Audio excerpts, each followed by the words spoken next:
This is the Dane Moore NBA podcast brought to you by Prize Picks. Coming at you Saturday morning. It's October 5th. And the reason we are recording on a Saturday morning is because the Wolves played a real life basketball game last night in Palm Springs against the Lakers. That kind of sounds fake. Kind of was a fake game. It was the first preseason game of the year.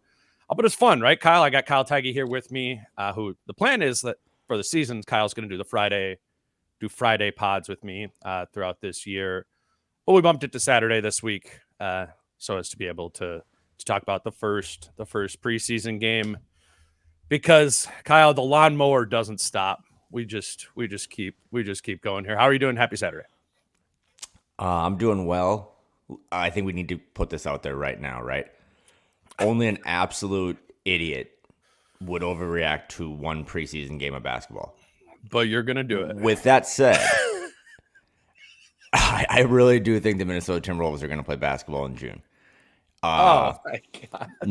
No Anthony Edwards, no Julius Randle, no Matteo Spagnolo, if we're going to be honest. And they looked incredible, and they kind of looked like what we talked about all week, right? Like, you've done 4 or 5 pods now this week, talking to people from the Knicks, talking to Britt, talking to everyone else. They did, it seemed like, for 48 minutes, emphasize just jacking threes, getting out in transition a little more. I know we're going to talk about Dante and some other takeaways, but I think it was also helpful, again, like, we're kind of done, at least in my mind, talking about the Cat trade. It happened a week ago, the shock, the timing, all that stuff. But kind of just ripping the Band-Aid off, like Chris Finch said. Like, if this trade happens 2 months ago, you have 2 months to grieve and do think pieces and all that stuff. Carl's out, new guys are in. I was actually kind of shocked that DiVincenzo played because he had just technically gotten here 24 hours before. But there was a lot of things to take away from one game that, yeah, again, seriously, it's just one game. But there were some things from last night that were like, I remember I caught myself doing the Leonardo DiCaprio thing at my TV. Like, wait, that's different. Like, that's kind of fun. So, yeah, a lot to talk about. I don't know which one you want to start with, but we do have to talk about Minott at some point. Yeah. So the plan for today is we're just going to kind of go back and forth with Kyle and I. We're each just like writing down takeaways during the game, and we'll kind of fire through as many things as we can here. Reminder, this episode is brought to you by Prize Picks, and because Prize Picks is back for this season, Kyle and I are going to do our daily fantasy picks for you at the end of the episode, which made you millions of dollars last season. No, I'm actually excited to do that.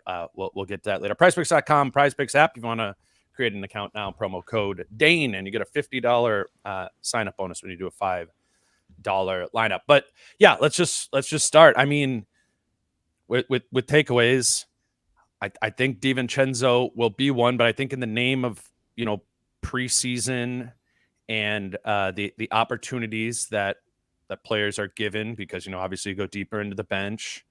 I think Josh Minott is my number one takeaway from that game. And again, a lot of that is because none of the starters played even into the second quarter. Right. The starters look good. We'll talk about that. But this game highlighted the bench guys and the just out of the rotation guys. And if people haven't listened, Kyle and I have been referencing this for a few weeks now, that just, talking to people around the team, even going back to Summer League, there was a lot of Josh Minott, like, he's having a great summer. And, you're like, okay, don't know where he's going to play. And I still don't know where he's going to play. Like, clearly this is a deep team. But like you said, one preseason game, it does look like Josh Minott had a really, really great summer. And the combination of the athleticism with a little bit more control, the same athleticism, looks bigger and stronger, little bit more control to his body, not a lot more control, a little bit, but I think we could say it was a little bit more under control. And the shot looked confident and was muddy yesterday. So Josh Minott is clearly my biggest, like, oh, okay. Like, they weren't kidding. When we were posted up at the Win for Summer League, talking to a bunch of officials from the team, like high up executives from the team, and just kind of talking about rotations. Think about this 2 months ago, right? Like Joe Ingles is probably the biggest addition. You have these 2 new rookies. And we're trying to come up with like an 8 or 9 man rotation at the bar, and someone's like, well, you gotta factor in Josh. And you and I were, I mean, even though I'm a little more just always pie in the sky, we were both like, what are you talking about? Like, very, very skeptical. And then you kind of all go your separate ways, right? And then the Brit column kind of brings us all back. But yeah, ever since Brit wrote that 4-piece with Finch, like I joked, like anytime you ask Finch what's for dinner, he'll just kind of pivot and talk about how Josh has had a great summer. But a lot of that is everyone puts on weight and everyone's had a great summer. And then you see him play, and the shot will always probably just look a little wonky. That might just be something you have to accept as a Timberwolves fan. Like a lot of guys on the team just kind of shoot it weird. But there was, and this is noticeable if you love watching Josh Minott or you're cheering for him, who, by the way, he's been here for a little bit. He's still only 21 years old. I know people don't always love the age thing, but I think that really matters for Josh because he's about as raw, Dane, as like they kind of get. Like he hasn't really played meaningful basketball since he was probably like 17. So he's made a little shot mechanics and stuff, but the thing that stood out last night was the confidence.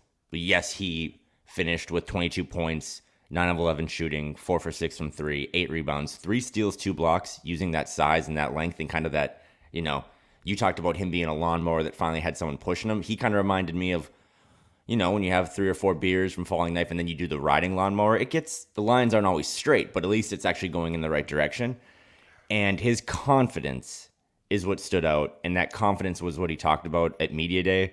I was going to have you clip some videos, but honestly, if you're listening to this, just go to YouTube, type in Timberwolves, go to videos, and you can find all of the interviews from Media Day. Josh's is about 6.5 minutes, and I'm a sucker for like the mental health stuff, but he talked about being scared when he got into the league, being, you know, frightful of making a mistake, missing a shot, and then it domino affecting. And now he's kind of like, he essentially said in a nice way, like, I don't give a fuck if it goes in or not.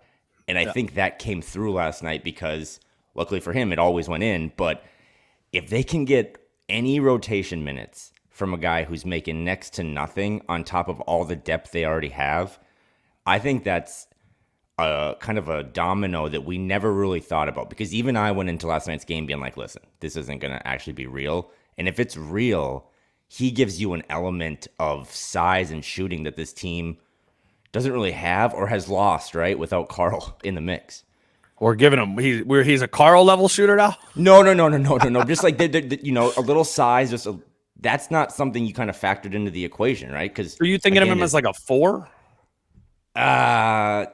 I mean, I don't really have a super. I mean, and they're going to do a lot of like 1 point guard, 3 forwards, 1 big lineups this year. I always just remember him as like a weird Hakeem Warwick, just like a lot of weird size, and it's not always under control. But again, if this team plays faster and plays with more transition and speed and physicality, you can do worse than having a 6'10" guy out there that's just has windmill arms. You know what I mean? A lot of windmilling going on. So what I put down underneath it after, like, oh, shot look good, confident look good, athletic, bigger.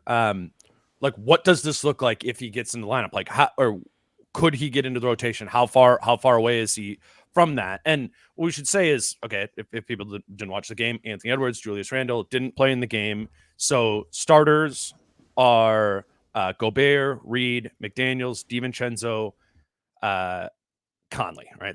That's the starting 5. And then the 5 guys who like clearly made up like the second group yesterday for the rotation were Alexander Walker, was the first one to come in, and then Joe Ingles, Rob Dillingham, and Luka Garza all came in, and then the 10th guy into the game, or the 5th guy off the bench, was Josh Minott. But clearly in that like second group, played a lot earlier, played a lot more than, you know, the Terrence Shannon Juniors, the Leonard Millers, the Jalen Clarks. Like, he's clearly in that second tier bench group, but he's still 10 there. You know, he was 10th guy in yesterday, and that was without Edwards and Randle. So, I mean, that's bump fair. him down to 12. Maybe you can say, you know, he's over Ingles or something, or maybe Garza's out of the mix. Probably Garza's out of the mix, you know, if Randle's in there and they don't need a backup center if they go Reed and Randle. I mean, I don't know. I don't know how to get him higher than 10th, I guess is what I'm trying to say in the rotation. I'll take it even one step further. There's an angle of this where maybe he just isn't in the rotation. But I actually think it's really important for the fact that this team has a lot of young guys that even with the Carl trade and the financial flexibility and all that stuff, they're going to need to keep relying on these young guys at some point, right? Mm-hmm. And it helped last night. You know, you throw them all in the same pool, Jalen Clark, Leonard Miller, Josh Minott. Josh looked last night to me like an NBA player. I don't know, and it's no offense to Leonard Miller or Jalen Clark, but they just haven't had really enough reps. But like they did it. There was that three last night where Josh like relocated to the corner. That's like brain stuff. That's that mental hurdle he talked about. He literally said like my brain wasn't healthy. His brain looked healthy. He knew like for Josh, I think a lot of it was just thinking. And now he said it at media day. It wasn't even just. I mean, there was a mental health part of it he talked about, but he also just talked about like basketball IQ smarts, and he goes, I just wasn't smart enough, early on in my career. And I think that's what you're getting. Just to clarify that, like there's the mental health part of like, which is an interesting angle to this whole thing with Minott too. Like there's clearly been some brewing frustration and 2 years in the league and haven't played at all. And at Memphis, his 1 year in college barely played at all. And like you said, he really hasn't played meaningful basketball since he's probably 17 years old. So there's just that like frustration there, but credit to him for, it seems like at least for now while he's playing, putting that frustration aside there, and also having applied himself clearly, physically and mentally to the. Yeah, you're just not going to play. You're not going to play on a good team. This is just for all like 21, 22-year-olds, Dillingham too. Like you're not going to play a lot on a good team or at all if you're young and are making mental errors. That's just like you will on the Blazers or whatever. Right. Yeah.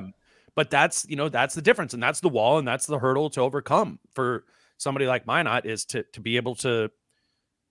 You don't just get opportunities handed to you when you're on a good team. I mean, Josh Minott would have played on a whole bunch of Timberwolves teams of the past.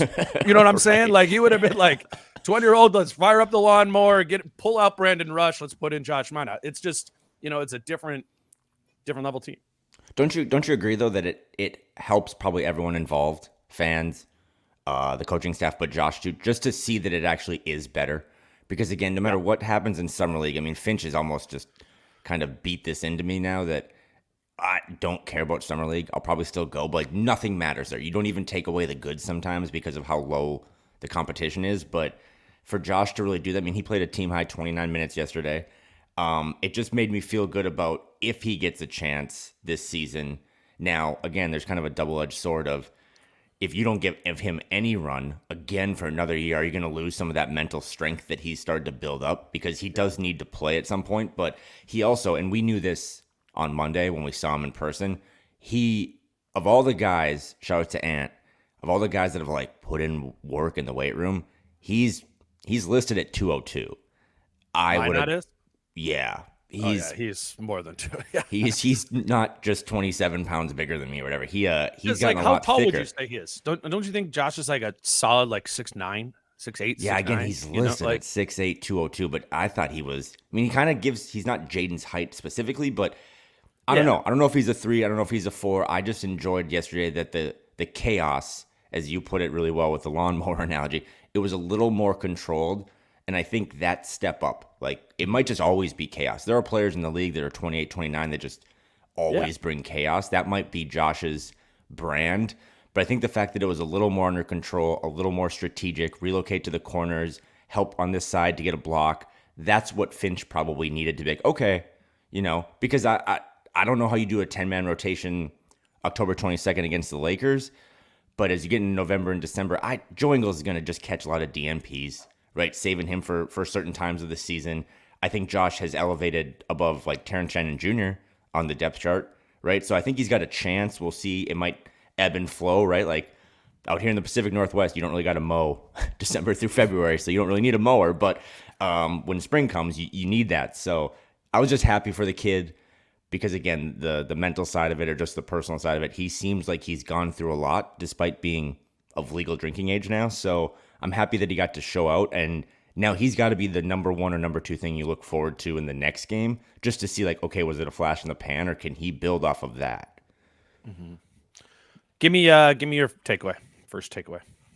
Other than I mean, the first takeaway was I sit down and you're like, oh, I'm still grieving about the Carl thing a little bit, and glass of wine, and all of a sudden, like 14 seconds in, Dante DiVincenzo has just shot 2 different threes from 2 completely different sets, transitions, whatever, and it's like, oh my God, like, okay, I totally get it. And I think it was kind of funny. I sent one tweet about DiVincenzo 8 minutes in being a top 10 Timberwolf.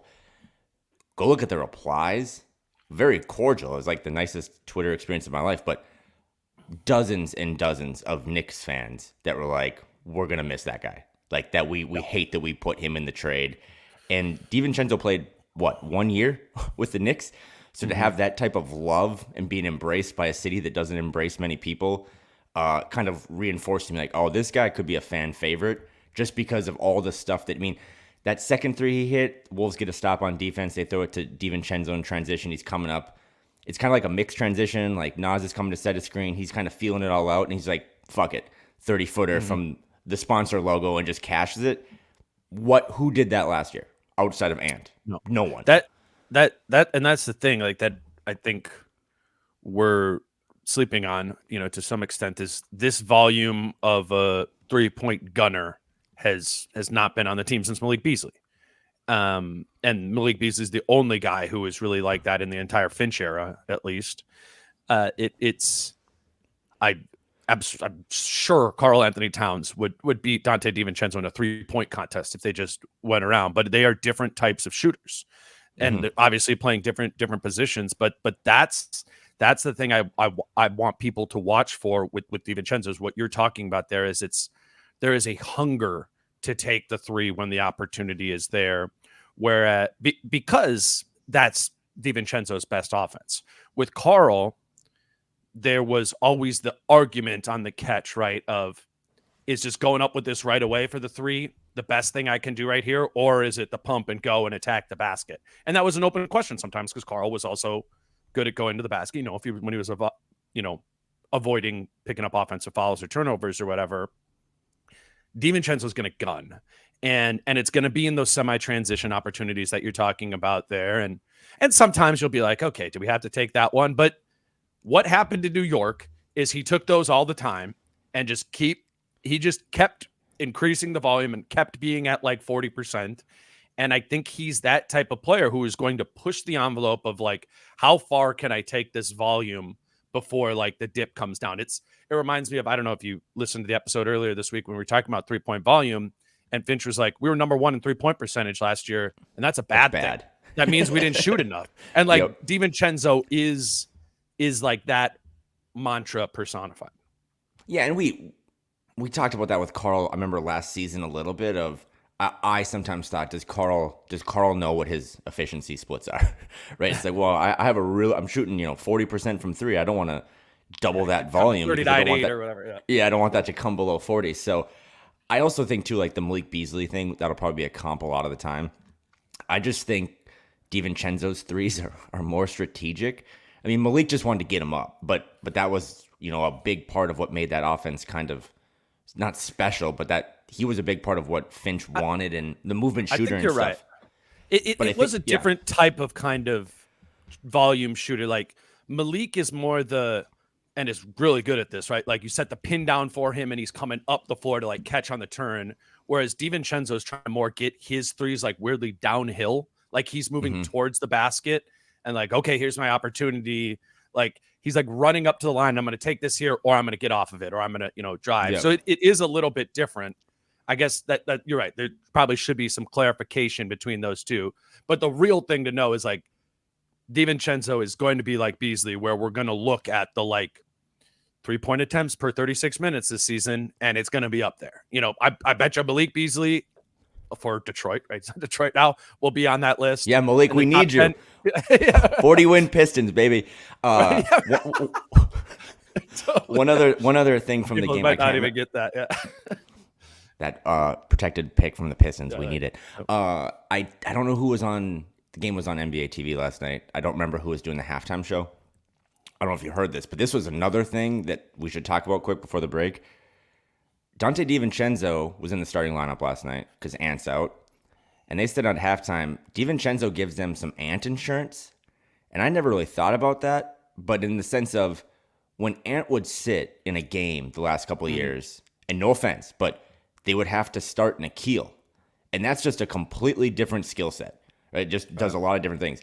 DiVincenzo's not Anthony Edwards, but from like a volume scoring perspective, if on a Tuesday night Finch is like, hey, we're playing the Blazers, Ant's out with an ankle, DiVincenzo, just fill it up. Like, we're going to call a lot of sets for you, let it rip. That is a very small element, but I think that's another element of when you look at depth. It's kind of about if this person's out, who do they replace? And I think that'll, again, come in handy because, again, you're a contender now. You might have gotten better at the trade.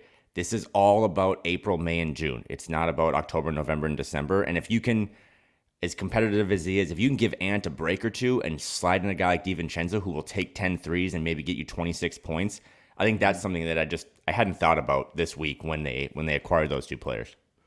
I'm with that. I mean, it just goes to the greater depth point.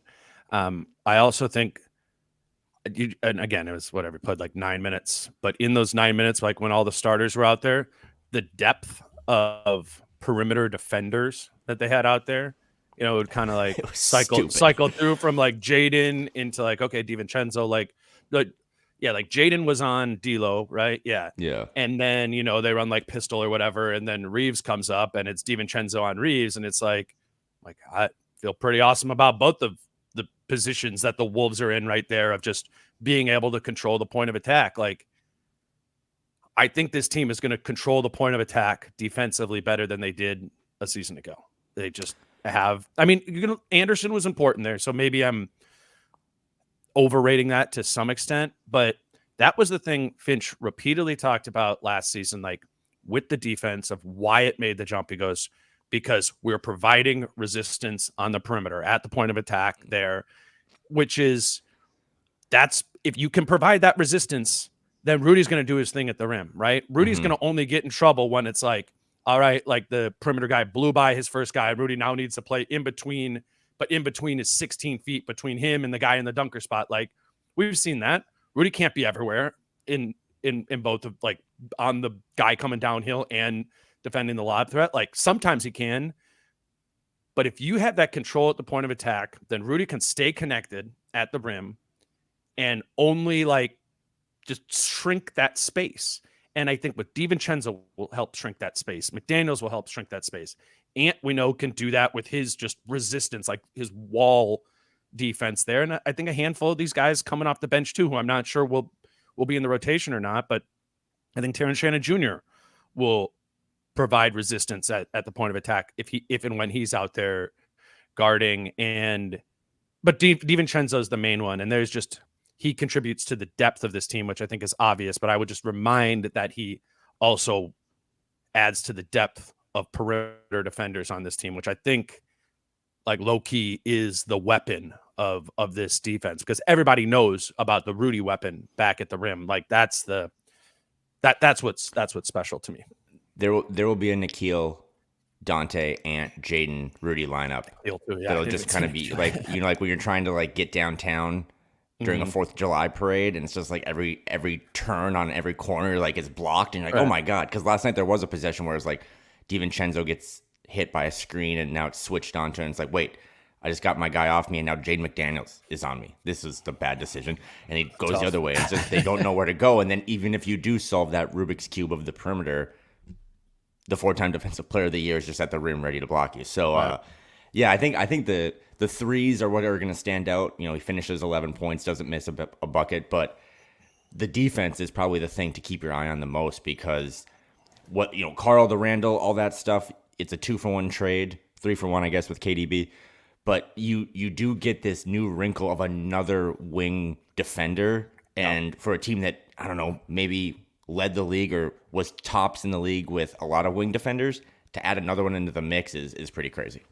Let's grab our first break. Today's show is brought to you by Treasure Island Resort and Casino, and I'm really excited to be partnering with Theige this year. We're going to be going down there for some live shows, some watch parties out at the resort and casino this season. And yeah, we're pumped about that. We'll let you know as those dates come around. But also just excited. I went down there, Kyle. You know, we've talked about this. I went down there to go meet with them and tour the place. And I called you on the way back, and I was like, there's so much more stuff there than a casino. I was like, right. They showed me a bowling alley. There's this whole water park. There's a 500 seat bingo hall. There's the outdoor amphitheater, which is like 16,000 people. There's an inside music venue. I was like, man, I forgot that, or didn't know that Treasure Island had so much more than just a casino. But when we're there for watch parties and stuff like that, we're going to be in what they call the Parlay Lounge. And it's really cool. I mean, it's a full setup of TVs everywhere with bars surrounding it. And that's going to be really cool for just people going down there to watch Wolves games this season. They do watch parties for the Vikings. I mean, they're even doing one tomorrow morning at like, what time does that game start? Like 8:30 in the morning or whatever.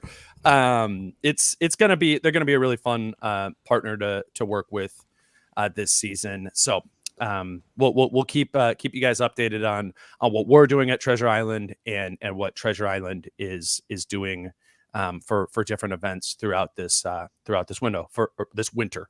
So for more information on promotions and events, visit ticasino.com.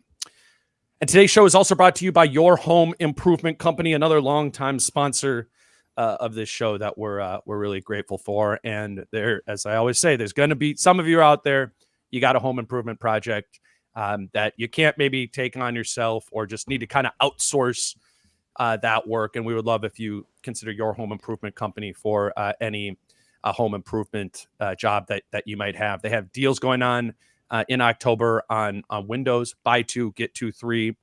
And then they also have a promotion on bathroom renovations, 30% off the entire project there. So again, if you are it doesn't just need to be windows or bathroom, but any home improvement job, we'd love it if you kept that business in our little Wolves family here by going to yourhomeimprovementco.com or by calling 866-777-YHIC.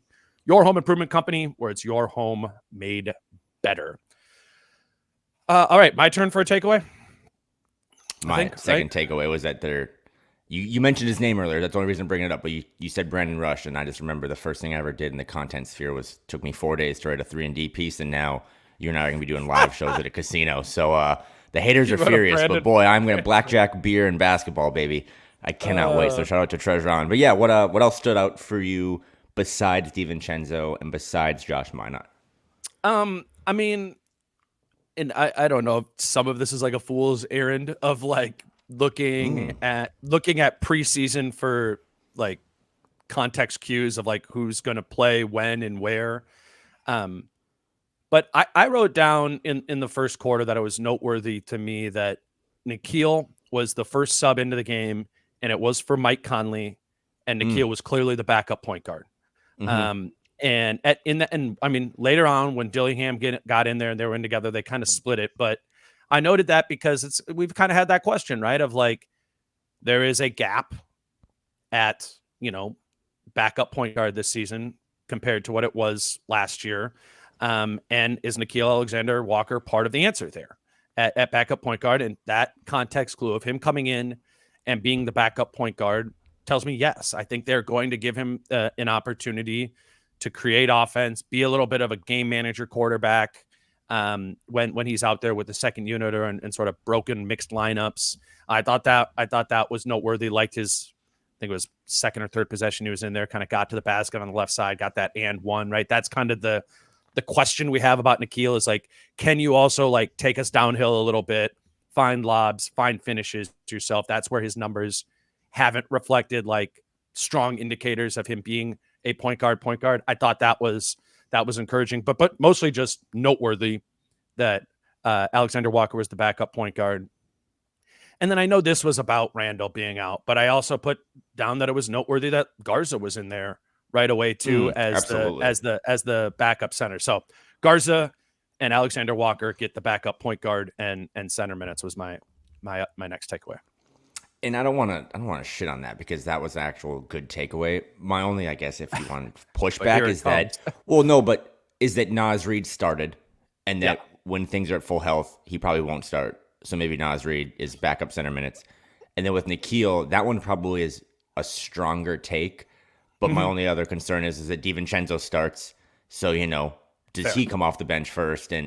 But I think it's worth noting that what Nikhil's role was when he came in, right? It was, like, to your point, they needed a backup point guard after Mike Conley's 8 minutes of cardio, and the first reaction was to go to Nikhil. So I think that is noteworthy. And DiVincenzo is in the game then, right? It's the first sub of the game. Yep, They start Gobert, Reed, McDaniels, DiVincenzo, Conley. Conley subs out.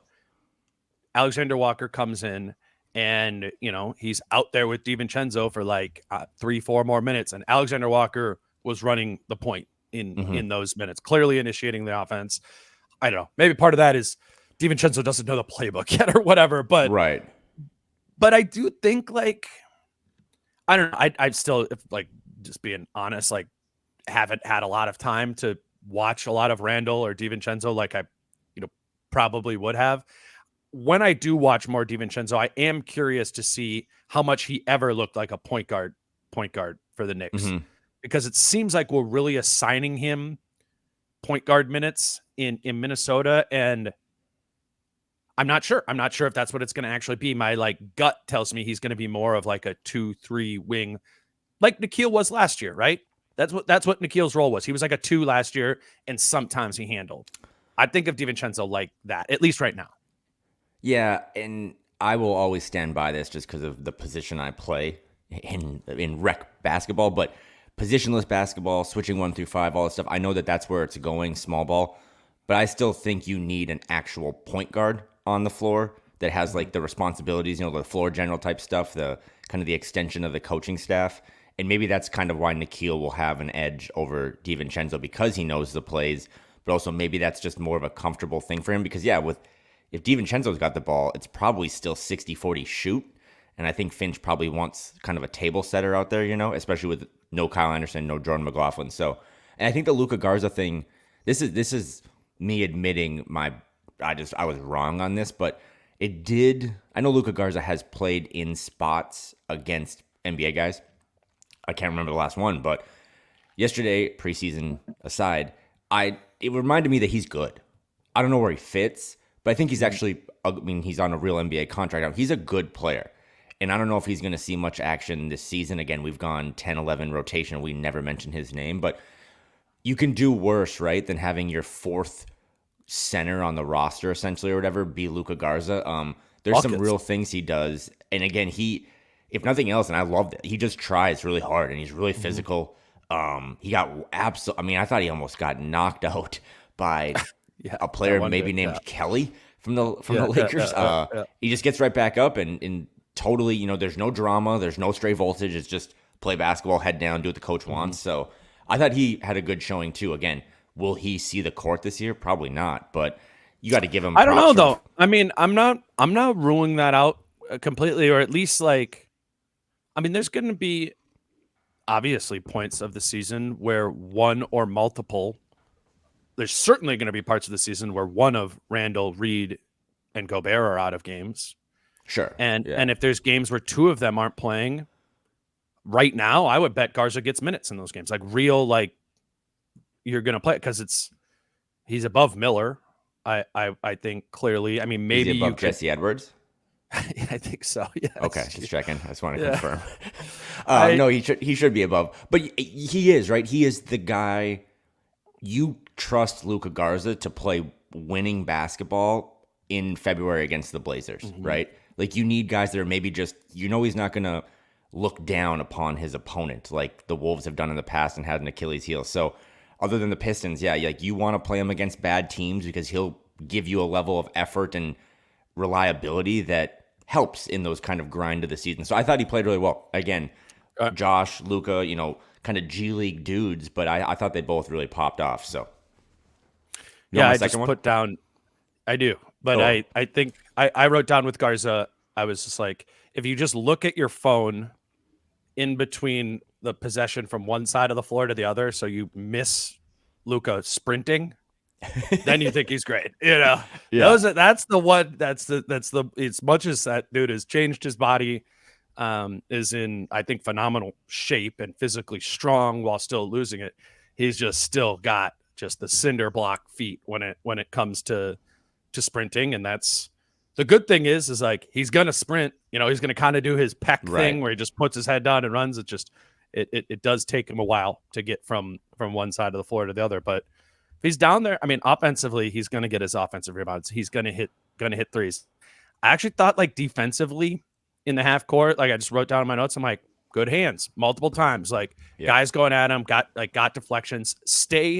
Your job defensively is just to be a moving wall with him. You don't need to be a stopper. But I think if we do get to a point where we're like, all right, like Garza's played 600 minutes and here we are in February, I don't think he's going to like lead the team in worst defensive rating. Just based on kind of like intellect and effort there. I mean, maybe that'll prove to be wrong, and I wouldn't bet on the 600 minutes happening, but that's obviously the main concern, right? The foot speed and the defense, and the foot speed's a problem. But I think defensively, within the context of a good defensive culture, I think Garza can probably play some defense. What's your next takeaway? You said the word hands. So I had a squirrel moment. One thing that stood out that I want to throw in there quick, just to look at these next 4 or 5 preseason games. There was an early play on the DiVincenzo point guard stuff where he had a pick and roll with Rudy, and he tried to drop it to Rudy. I and it was a remember turnover that right away because he doesn't speak French yet. But then like 2 plays later, Nas drives baseline and throws a perfect lob. That's one thing for DiVincenzo to improve. As we've known covering all these Rudy games, there's a specific way to get Rudy the ball. It might not be the same as how Mitchell Robinson would get it. So I thought that was something to keep an eye on. My second takeaway is what happens in Vegas stays in Vegas. that and I'm so happy to say that's a different Rob Dillingham last night. Yeah. Purely asked to be a bucket getter. Confirmed the things we took away from Vegas in the summer league. At those first couple of games, they said, Rob, we need you to just focus on all the stuff that maybe is a weakness or not a strength right now for you, playmaking, all these other stuff. But when he came in last night, I mean, if I was just a casual sports fan and I tuned into Timberwolves Lakers on a Friday night, I'd be like, wait, so that the blue team went to the Western Conference Finals. Wait, now they added a lottery pick? Like he looked so good last night, so comfortable. He fights around screens. He might get a little stronger. He might grow a little bit, but he's never going to be huge, right? He's never, if he's Austin Reeves size or whatever, he's the first overall pick in the draft. But man, I was texting O'Hagan, like, outside of Jamal Crawford, who was on the backside of his career, I don't remember the last time the Wolves had a player like that you can literally just throw in there and be like, hey, can you just get us 20? And he did it with such ease. I mean, talking about Josh's confidence, Rob looked like he had played in the league for a really long time. He had the best handle on the court when he was out there, and I just thought, holy hell, like if this is what you're going to get, again, maybe that's the one good night, and now we're going to get 2 bad nights, as kind of Finch's analogy, but when the good nights come, it's over. I mean, that is just another element of this, that catch and shoot, floaters, getting to the rim. I mean, it's just, his finishing's a little weird too because he is small. He got blocked a couple times, but man, I thought he looked awesome. Yeah, I think you put it, just echoing, co-signing everything you said about the shot making and the confidence he looked like when he was looking to score a bucket. Like that was there, and he did, and he was hitting in the game. I go back to the, we've talked about this before. Like, I'm not watching a lot of college basketball, or hardly any during the season. But for the draft, or once the Wolves get somebody, I'm going to rip all the synergy clips. And it's always interesting to me to have like read all the draft profiles and have that opinion, and then see what I see and be like, oh, what, this is different, or I can affirm that what I read there. What stood out to me when I watched Dillingham that I didn't see really be represented in the scouting reports I read on him was his playmaking and his processing speed within pick and roll action. And because he was this crazy 6-man bucket getter at Kentucky, like They put 2 on him all the time in pick and roll. They bring the big up there. They try to trap it, get it out of his hands, take advantage of the idea that he's small, so he's not going to be able to throw it up over the top. But he does a great job. Like, again, when I saw those clips and saw it a couple times last night of like, all right, they're bringing another guy over here. I'm going to counter that with speed and get more space so as to throw it back. I mean, there was a handful of plays. I actually think like they didn't lead to like Garza maybe missed the 3 or he hit like Nas or someone on the roll a couple times and it didn't, the bucket didn't convert. But I'm like, that's great processing by the point guard or the handler here, so as to find the toss back to Garza or to find, Rudy on the roll here. Like, there's some playmaking stuff going on here too, in addition to the bucket getting, shot making element of Dillingham. And I think when Finch said what you alluded to is like, what's reasonable to expect out of him, a good game once every 3 games. I think that's probably like the shot and just the confidence of the shot is one in every 3 games. But can the processing stuff be consistent? Can that be every other game? Can that be most games that he's making good decisions with the ball in his hands when playmaking? That's how it's like. Then you can survive maybe some bad shooting nights or him getting hung at the rim, because that's gonna take a while to be able to physically handle or learn the craft to be able to finish by the rim, given how small that he is. But I'm encouraged that there might actually be a real point guard in here and more immediate than I anticipated. Certainly more earlier than I anticipated. Haven't watched those first couple games at Summer League where he looked a little bit overmatched. I thought Dillingham was super, super encouraging too. And if you want to nitpick, he'd finished with 21 points. He took 20 shots. Yeah. He's not going to get that right in the regular season. But I just thought that, maybe back to the point guard stuff, he just looked really comfortable out there for a rookie. Again, Summer League aside, that's his first real NBA minutes. And I didn't watch that game coming away from thinking that he was overwhelmed or, undersized or any of that stuff. Like, he just looked like a basketball player who had been doing this for a really long time. And again, like, once this thing tightens up, it's so much fun. We've done 45 minutes of a pod, and it's been Josh Minott and Rob Dillingham and Luka Garza. It's still going to be that starting 5 with DiVincenzo in the mix and Nas in the mix and Nikhil. Like, there might just be nights, man, where it's just 8. That's all Finch wants to go with that night. Sure. So a lot of these guys might not always factor in every night, but just to know that you have them. I mean, I've done all my petty takes before, but just to think back to 2 years ago that it was like they trade for Rudy Gobert and they're all in. It's crazy to see what has spawned from depth is going to play such a key role. I think depth is what's going to push them over in the West this year. And just, there's so many nights now where, okay, Mike, we're going to fight about this, but we're not letting you play tonight. It's like, okay, we can just throw in DiVincenzo and Nikhil and Rob Dillingham. I mean, that's crazy. So for a first game for Rob, I just thought it was good that he got to come back to being who he is, because he's going to continue to, he had 4 assists last night. I think they're all pretty good assists. So he's going to be asked at some point to eventually be the point guard of this team, because he can't be the shooting guard because they have maybe the best one in the league. So he's going to have to figure that out still. But when they just take the leash off him and let him run around the park, he is a dog. Like, he is incredible to watch. Let's grab another break here, and we'll be back with Kyle. Kyle, I think my next takeaway, and this is kind of a way to talk about the starting group, because we have been, we've been talking about Minott, Garza, and Dillingham, who are probably going to play like a combined 12 minutes on opening night. But so as to focus on the first group a little bit, I want to acknowledge that the main rotation guys, when they were out there in the first quarter, looked cohesive and frankly dominated against the LeBron and AD-less Lakers. I thought that was obviously, encouraging. But it also, kind of got me thinking about the strength of that group, which sort of, solidifies that the main guys are going to get their minutes still.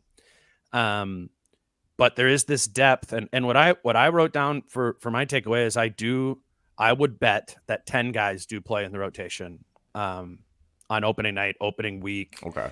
And you kind of start, and that's a staple of how Finch has done this. Starts kind of with the rotation wider. Like I wouldn't even rule out 11 guys playing. He's done that before. Early in seasons, Finch has kind of trying to like test some guys out there. There's shorter stints or whatever. But the rotation and the strength of the starters, the depth of the bench, and the need to kind of play all of them stood out to me. And I think that makes sense. Makes sense with this group. Yeah, again, just the depth for me is really incredible, and I think that would be pretty cool. I don't know if you've ever really talked about this in depth. Maybe you can talk to Finch about it, but it's hard to play 10-man rotations, right?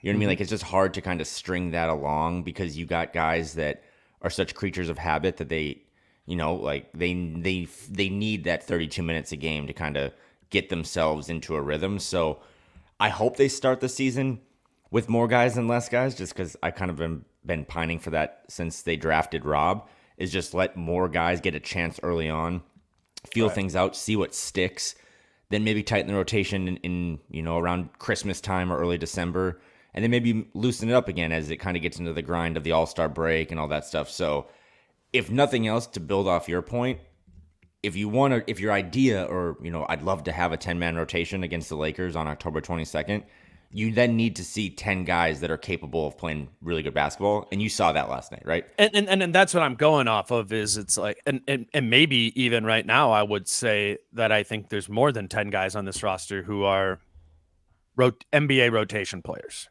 Maybe not really good team NBA rotation players, but like they're at least should be considered, you know, in the mix, because Dillingham would be one of those.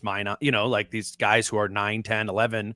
I think Ingles too. I think people are sleeping on that one still a little bit. I think Ingles is going to play, and you're just going to have to put aside that he looks slow and all that, because just remember he always looked slow like that, even when he was 31 years old, then playing a huge role like up for sixth man of the year with those Utah teams. Yeah, I think there's 10 guys that make sense to play on this team at least, and that's weirdly like just as much of a credit to the starters as it is to the bench. I mean, it's just it does reasonably seem like a really deep group. And it builds into the idea of trying to maybe play faster and get out in transition more. Like, hey, Good point. The Team USA stuff, not comparing the 24-25 Timberwolves to an Olympic team, but your minutes might come down a little bit, so just give more in those less minutes, right? You know what I mean? Like, if you were going X over 32 minutes, like just give me X in 28 minutes, and that's going to have more of a profound effect on things. So I'm excited. I just am excited that you can take Jaden out. I mean, I think Jaden played 10 minutes, but I thought Jaden looked really good, crisp. You pointed this out. Maybe we can talk about shot doctor stuff a little bit, but his shot looked a little quicker. For sure. We had always heard Josh had a huge summer. I'd always heard that no one was in the gym more than Jaden McDaniels, which is crazy because he just had a kid. So shout out to dad Jaden. But I just think, yeah, the depth is going to be something we talk about all year. It was continuity last year that they ran it back despite, you know, a lot of people thinking maybe they should have blown it up. This year it's just Finch can pull so many different levers and not be afraid as a coach that there's going to be a drop-off in production, a drop-off in energy. So for the first game, again, it is one preseason game, but for the first game, I think you saw a lot of things that you can take away from that. And then you build in the fact that, you know, I don't know if Julius Randle is the second best player on the team, but for this take, let's just say, is like, now you're going to fold in your two best players. Like, that's pretty crazy to think about as this thing moves forward. And maybe a little daunting too. That's complicated, right? It's that's to for sure, take the, you know what I'm saying? Like they're heavy usage guys. There's probably going to be some parts of that are a little wonky. I think we could keep going on takeaways from this game, but there was a few maybe not game specific things that you wanted to hit on. Let's grab that. Yeah, just to close the week. I mean, it's been a lot, right? But the first thing, now that we were just talking about the shot stuff, I was on Craig Kilborn's pod a couple weeks ago, and Kilby loves talking about, he's an efficient guy, he's a scorer, he loves talking about, you know, mechanics and jump shots. Have you watched Ant like in a practice setting, or just, we haven't seen a lot of Ant so far this season? I think his shot is 1,000% tweaked. Like the ball, I think, used to be a little bit more over his head. It's a little bit more out in front of him. I don't know if that matters about anything, but spending all summer with Steph and KD and some of the best shooters of all time and Devin Booker, I just think his shot looks a little crisper. And we've seen changes in Ant's shot mechanics every year, I think, since he got into the league. But now it just looks a little more refined. I have no takeaway from that other than it's just awesome because it looks even more like a real just two-guard, quintessential, perfect creative player jump shot. Yeah, I wish at practice this week I would have like tried to watch more of Ant, shooting at the, just at the end of practice or whatever. I haven't. So I'll say that I haven't watched it and seen it like in person and noted it. But I think you're referencing Alan Horton tweeted out a video of shoot around yesterday, and that was my first time really noticing it. It's exactly what you said. It's like that hitch is maybe too strong of a word, but he kind of had like a multiple prong mechanics to his shot mechanics, like coming in. And I remember I did like, Coach Nick basketball breakdown. B-ball breakdown. I went on his this like years ago, and and Nick's actually a coach, and I remember him saying that. He goes, I my concern with Ant is given those mechanics, it's going to be hard for him to be a 40% 3-point shooter. Like it's a fine shot, but like to replicate that and do it over and over again, there's too much movement going on in his shot. And what we're talking about, and I think Nick was probably ahead of the curve there, is like that is something Ant needed to tweak out of his mechanics and not pull that ball back there so as to add another piece to the puzzle of your shot. It's like the more simplistic you can make your jump shot while still being able to get it off, the better, right? The more repeatable it is, the fewer things that can go crazy. That's what we always talk about with McDaniels. It's like, yeah, man, I don't know if he can be a 40% 3-point shooter because he's 6'11", and there's just a lot going on with his body. With Ant, he's like minimizing extra movement within his jump shot, or at least it looks like, again, from what we've seen just in clips. And I think that's an encouraging point. And maybe most specifically to like his mid-range stuff, I think that's where his body would always get like the most sort of chaotic, like coming off the bounce, and it's a leaner. It's like the second foot isn't there, whatever. I guess to TBD. Well, I'm sure if we talk to Ant this week, I'll make sure to ask him what, if anything, went into tweaking that. But I do think I'm glad you threw that in here because that's somewhat noticeable, and probably somewhat significant. Remember what his answer was when first or second question at media day of like, hey Ant, like, what have you worked on this summer in your game? He said tray ball. Catch and shoot. Yeah. Remember that? Yeah. And I mean, again, like that's not specific to this topic, but it is kind of like, I think shot. Yeah. I think it was probably a nice beneficial thing of all the other stuff, the pregame routines, the competitiveness, all that stuff, to just spend 6 to 8 weeks just shooting thousands of shots a day with Steph Curry and Kevin Durant. Sure. Two of the best shooters, not just in terms of statistics, but two of the best looking jump shots you've ever seen. So I thought that was just kind of a noticeable thing. And that's kind of what this pod is about. I think these preseason ones is just throw out things, right, and see if they stick. But that might be something to keep an eye on all season. I had one more. Do you have time for one more? Yeah. Keep going, for sure. So Karl-Anthony Towns gets traded a week ago. And I think it's probably because I have fancy football brain. But it's like, okay, Cat goes out. Julius Randle comes in. Like, how will Julius Randle replace Karl-Anthony Towns? Then you get a week to digest it and think about it a little more and think about the offense and what the goal of all this stuff is and the movement shooter with DiVincenzo. And I think I came away from this week and all the good stuff you've done thinking, what if it's not Julius Randle is the Cat replacement, right? What if that Cat replacement was the guy you signed 6 years ago undrafted to be like a less juiced up version of Karl in Naz Reid? Like Naz Reid is who is going to replace Karl. It's just at maybe a little lesser volume, efficiency, whatever. But when this thing was really good, and correct me if I'm wrong, but at times over the last couple of years, when this thing was really humming for Chris Finch and that offense, it's when Kyle Anderson was playing at the 4. And I just wonder if Julius Randle is going to be more of a souped up Kyle Anderson. And shout out to Painting at Howls and Growls, but like the video he did where Julius Randle would just get a defensive rebound and just within 2 seconds of the shot clock be at half court and just be in transition. And then his ability to make plays and drive and probably just be a better natural drive and kick type guy. I wonder if that's Finch misses Kyle Anderson. They wanted to keep Kyle Anderson. I've always joked that he was just kind of the fix-it guy. I don't think Julius Randle will be able to give you the defensive, resistance maybe that Kyle did. But as we talk about all these point guard options and Mike Conley goes out, but there's DiVincenzo and Nikhil and Rob, I think it's still really useful for Finch to have a guy at the 4 or maybe sometimes a small ball 5 that can also set the table. And I just think that's something I'm going to watch too. I mean, I had a great time last night watching that game, but I'm really, really excited to watch Julius Randle because I don't think, pie in the sky, glass half full, I don't think he's going to come in and be New York Knicks Julius Randle. And I think that because he seems, and you were there, I haven't heard ever in 9 years of doing this now, I've never heard a player at an introductory press conference talk about a coach the way Randle talked about Finch. And I think he is going to, Kevin Love, LeBron James, instead of fit out, fit in. I think he's going to fit in. And I think that playmaking that you lost with Slo Mo might be rediscovered with Julius Randle.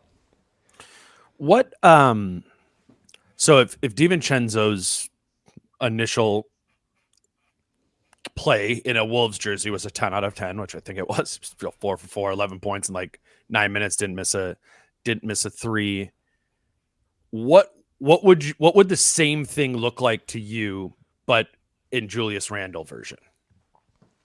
Does that make sense? It would be nothing about production or stats. I mean, I don't even care that DiVincenzo was 4 for 4. It was more of just how the threes organically came about.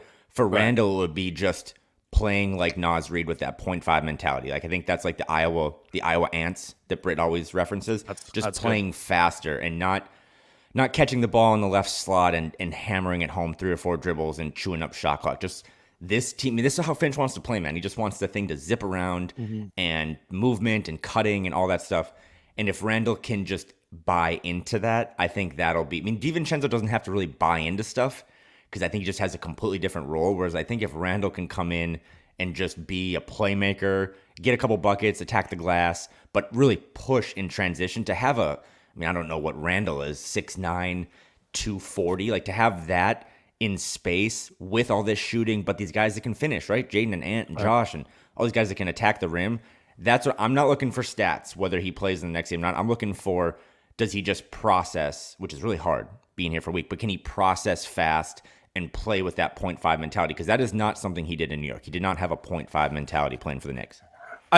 So 100% agree and think that's probably the best version of this is that 0.5 mentality. That's the 0.5 seconds. Like you're making a decision. You're not holding it for too long. I do want to say there is some room in the offense for somebody to put the ball on the floor a little bit more, and take, and Carl did that a lot. And he took time and was a little bit monotonous with his drives, but effective. And the Wolves were effective offensively in the Karl Anthony Towns minutes, particularly in the Karl Anthony Towns and Ant minutes together. Like that worked. And that was 2 deliberate, somewhat ball holder type players. And I think we agreed in like basketball, like across the board, it's good to minimize ball holding and stoppage as much as possible. But I would just like remind myself that the offense was like that. There was room for a little bit of patience in situations when it got to an Ant, when it got to a Cat. And generally speaking, yes, let's be quick with it, Julius Randle. Let's play in transition. Let's be a force. Let's be a bully. But I do think so as to let Julius Randle become the like full bloom of himself, you do need to give him a little bit of that New York Knicks kibble. You know what I'm saying? And let him be able to do some of that too. So I really do believe that, and I'm sure at the beginning of the season, we'll be like, oh man, like he just drove into a crowd, or that didn't work, or he shot 6 for 18 in this game. I think in like the optimized version of Julius Randle within this team, it is different than Naz Reid and the 0.5 second thing, because that's what Naz Reid is best at the 4. I Yeah. don't think that's what Julius Randle is best at the 4. You want him to add some of that, but not let go of the other positive parts of his game just because you're like, oh, you're in a new system now. You don't want him to let go of everything that made him be what he was in New York. That makes sense. No, that's such a necessary pushback. Like, I'm glad you said that, because some of those post-ups for Randall are just kind of, really high volume, high scoring, efficient offenses in the NFL still run a halfback dive 3 or 4 times a game, right? Like, just run the ball up the middle, just line up ours against yours and just get 3 or 4 tough yards. So there are going to be times in the regular season where it's just Randall on the block, 3, 4 dribbles, backing a guy down, being more physical. I think that's super necessary, because it's not all going to be free-flowing 63s a game type stuff. You do need sometimes just easy buckets. And if you have Julius Randle against, I don't know, most, especially as the league does play smaller now again too, if you have a mismatch, just give Randle the ball in the post, because I don't, for all the good things Naz does, I don't think the coaching staff is necessarily jacked about like Naz Reid post-ups as much. So if you just need a easy basket and ants, off the court or whatever, just throw it to Randle. So I am excited to watch him integrate, though, because I think you push back pretty well there. There's going to be some Randle stuff from the Knicks that's who he is, and you don't want him to completely change as a player. But I'm excited to see again, like, you got a 6'9" forward that can get out in transition and maybe lead the team in assists on any given night. I think that's going to be the less plays and structure. I mean, I know we've always talked about structure, but the less structure this team maybe needs sometimes, the better. Just use your athleticism, use your depth, use the fact that you can go 1 through 10, 1 through 11, and that'll just be an awesome weapon to have. But I'm really, really excited to watch him kind of fit in, and also like that Naz Reid oop to Rudy that I talked about. Will Julius know how to do that on night 1? Because it's a special thing. I do think so. Yes, my answer to that is yes. Okay. Because of Mitchell Robinson. I mean, it's not going to be a foreign concept to him, that part of it. He has played with the player in the league who is most like Rudy Gobert. Like, I'm not saying that it's going to be some perfect fit, because I don't think Julius Randle and Mitchell Robinson were some perfect fit, but he has experience playing with the Rudy archetype at the 5 next to him, and I think that should give some encouragement of, again, probably going to be a little rough at the beginning. It encourages me that it's not going to be rough by the 15th game of the season, rather than the 30th or whatever it might be. Let's do some prize picks. Today's show is brought to you by Prize Picks, and this is always my favorite day of the week to the Kyle episodes to do Prize Picks, because we can look at the Sunday slate of games. I picked a couple before. Oh no, my Travis Etienne pick bumped up. No, crap. I put this on the screen here. I had Travis Etienne to score more than 10 fantasy points, and in this hour we've been recording, it's jumped up to, all right, whatever, to 12 fantasy points. Look at you. Yeah, they saw my clicks. So I have mine is I guess I'll still take this Travis Etienne one. I just thought 10 points. If Travis Etienne plays, he's going to get 10 fantasy points. And if he's out, like, whatever, it's canceled. It doesn't go in there. I thought that was all. Give me Travis Etienne more than 10 fantasy points. I guess I'll update it to 12 fantasy points now. And then my other one is Jordan Mason more than 18.5 rushing attempts. That dude's getting 20 rushing attempts every single week. Yeah. If Etienne gets 12 fantasy points and Jordan Mason gets more than 18.5 rushing attempts, bet $5 on that, you get 15, 3-1 on your money return. What do you got, Kyle? 2 almost my birthday locks of the week of the year. Give me my new favorite player in the league, Brian Thomas Jr. Over. Yeah. I would take it over anything. Over 4 receptions. More. I would take more than 4 receptions. I would take more than 7 targets. He's had 9 in the last 2 games. He's probably their best player on offense. And then as long as Derrick Henry's rushing total is under 100 yards, I don't care who they're playing. I think the Bengals this week have a couple guys banged up on the defensive line. But Derrick Henry over 84.5 rushing yards. As we saw the other night on Sunday Night Football, he might have a good chunk of that on the first play. But that Ravens team is humming right now. They've embraced their identity. in terms of halfback dives. They're giving it to Derrick Henry and Tractor Cito over 84.5 rushing yards. Love it. So what you can, I mean, we normally just show, 2 picks, but you get 3-1 on whatever whatever you wager there. If you do a 4-player lineup, if you do all 4 of these, the ETN, the Mason, the Thomas, and the Henry one, if you did a $5 lineup and that hits, you would get 10-1 on your money, which means you would win $50 on that. So if you want to ride with Kyle or I, or tweak it so as to make it your own, go for it. And if you have not played Prize Picks before, download the app, and if you use the promo code Dane, you submit a $5 lineup. Right, you submit this lineup for $5.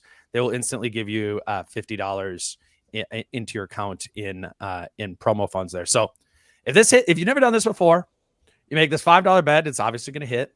That being Kyle gave you. It will be $100 at the end. At the end of, well, that's relying on us. Then you can buy a DiVincenzo jersey. Now you're back, baby. DiVincenzo jersey. Exactly. I love doing Prize Picks, and it's honestly on Sundays has been fun to kind of make I'll do one where I'll boost it with the demons. So you do one that's like $5 to win 120, and it's a bit of a long shot, but choose 3 or 4 guys that you're like, oh yeah, I think these guys are going to have big weeks. It's fun, and $5 play within your means. I think it's a good added thing, and particularly Minnesota, where we don't have sports books legalized, is a fun way to play daily fantasy and have a little extra on the line there. So that's Dane and Kyle's picks. PrizePicks.com, PrizePicks app, promo code Dane for $50 in promo funds. You got anything else, Kyle? No, it's been a slow, gradual thing. Losing Kyle Anderson, the moving up in the lottery, the Carl trade, but it's not. I would not say this. I've told you this privately. I would not say this if it wasn't for the changes. I'm really excited to watch this team. And sure. I woke up this morning on a Saturday. It's fall. It's beautiful outside. Thinking I can't wait for the next Timberwolves preseason game. And my wife was just looking me up and down like I'm an idiot. But I'm excited to see, because I think there's also a lot of stuff that we didn't talk about from last night's game that are sure. things to improve, or you didn't really see much from the starters. You didn't even see what the real starters are. So they got to get Ant in there at some point. They got to get Julius in there just to kind of get those real difficult kinks out, at least early on, because you don't want to just throw them all to the fire on game 1 against the Lakers. But I just watched the team last night, Dane, overall, Wolves, Lakers, where one team just kept throwing out more NBA players that could be in a rotation, and then the other team was the Lakers. You know what I mean? They did not always throw out. I mean, they played, no offense, they played a lot of Bronny James minutes, and I don't think Bronny James has seen a lot of minutes on a Timberwolves roster. So sure. A good first start, a good 48 minutes, and it'll be interesting to see what they do in their next game, which is, I think, early next week. Is it early next week, or is the next game? I just made that up. Yeah, I think the next game is Friday in Des Moines, and Britt and I against the Sixers. Yeah. Yes. Where the Iowa Wolves play. Britt and I are going to be going down for that game. We'll do a pod after that from our hotel or whatever. A lot more coming up on the pod. Tuesday, we're going to have Jace Frederick from Pioneer Press come back on. Jace hasn't been on the show in a couple months. We're excited to have Jace on Mondays this season, though we're pushing it to Tuesday for this week. But Jace at the beginning of the week, consistently throughout this year, and then we'll go with hopefully we'll be able to get Chris on again on Wednesday, and that'll kind of be our rotation. Sometimes we'll flip-flop people, but you can again for next week and for all season anticipate for at least 4 episodes a week from the crew, and we're going to keep rolling with this thing. Though I'm ready for the weekend, man. This was like, it's been I guess it's been almost 7 days exactly since the cat trade went down. I mean, this is when we were doing last Saturday afternoon, where we were doing our reaction pod to the cat trade. It's a reminder, man, that this stuff comes at you fast, and there's a lot of information out there, a lot of stuff to take in and talk about. We did a lot of shows this week, but I found them valuable to me, and I hope all of you listening out there have as well. And yeah, we'll be back. We'll be back next week. Thanks for doing it, Kyle. Appreciate it. All right. Until Tuesday, with Jace, you can follow Kyle on Twitter at Kyle Theige. Listen to him on Flagrant Howls, with Phil Mackey. But yeah, until Tuesday, with Jace, he's Kyle. I'm Dane. Peace out. How I'm feeling, man, I hope it never stop, yeah. Green and hot so you can find me in the crowd, yeah, yeah. Don't let standards ever bring you down, yeah.